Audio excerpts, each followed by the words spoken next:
بسم اللہ الرحمن الرحیم۔ شروع اللہ کا نام لے کر جو بڑا مہربان نہایت رحم والا ہے۔ والسماء ذات البروج واليوم الموعود وشاہد ومشہود۔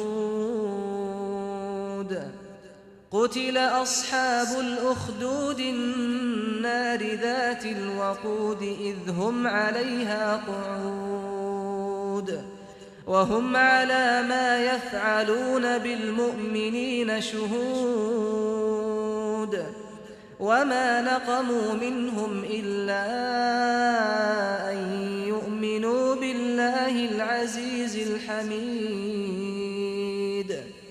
الذي له ملك السماوات والأرض والله على كل شيء شهيد۔ آسمان کی قسم جس میں برج ہیں اور اس دن کی جس کا وعدہ ہے، اور حاضر ہونے والے کی اور اس کی جس کے پاس حاضر ہوتے ہیں کہ خندقوں والے ہلاک کر دیے گئے، یعنی آگ کی خندقیں جس میں ایندھن جھونک رکھا تھا، جبکہ وہ ان کے کناروں پر بیٹھے ہوئے تھے اور جو ظلم وہ اہل ایمان پر کر رہے تھے ان کا نظارہ کر رہے تھے، اور ان کو مومنوں کی یہی بات بری لگتی تھی کہ وہ اللہ پر ایمان لائے تھے جو غالب ہے، سب خوبیوں والا ہے، جس کی آسمانوں اور زمین میں بادشاہی ہے، اور اللہ ہر چیز سے واقف ہے۔ ان الذين فتنوا المؤمنين والمؤمنات ثم لم يتوبوا فلهم عذاب جهنم ولهم عذاب الحريق۔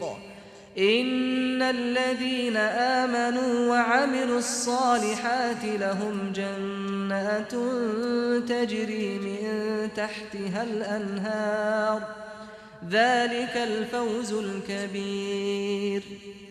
ان بطش ربك لشديد انه هو يبدئ ويعيد وهو الغفور الودود ذو العرش المجيد فعال لما يريد۔ هل أتاك حديث الجنود فرعون وثمود بل الذين كفروا في تكذيب والله من ورائهم محيط بل هو قرآن مجيد في لوح محفوظ۔ ان لوگوں نے مومن مردوں اور مومن عورتوں کو تکلیفیں دیں اور توبہ نہ کی، ان کو دوزخ کا اور عذاب بھی ہوگا اور جلنے کا عذاب بھی، اور جو لوگ ایمان لائے اور نیک کام کرتے رہے ان کے لیے باغات ہیں جن کے نیچے نہریں بہہ رہی ہیں، یہی بڑی کامیابی ہے۔ بے شک تمہارے پروردگار کی پکڑ بہت سخت ہے، وہی پہلی دفعہ پیدا کرتا ہے اور وہی دوبارہ زندہ کرے گا، اور وہ بخشنے والا ہے، بہت محبت کرنے والا ہے، عرش کا مالک، بڑی شان والا، جو چاہتا ہے سو کر ڈالتا ہے۔ بھلا تم کو لشکروں کا حال معلوم ہوا ہے، یعنی فرعون اور سمود کا؟ اصل بات یہ ہے کہ کافر مستقل جھٹلانے میں لگے ہیں، جبکہ اللہ بھی ان کو ہر طرف سے گھیرے ہوئے ہے۔ یہ کوئی معمولی کلام نہیں، بلکہ یہ قرآن عظیم الشان ہے، لوح محفوظ میں لکھا ہوا۔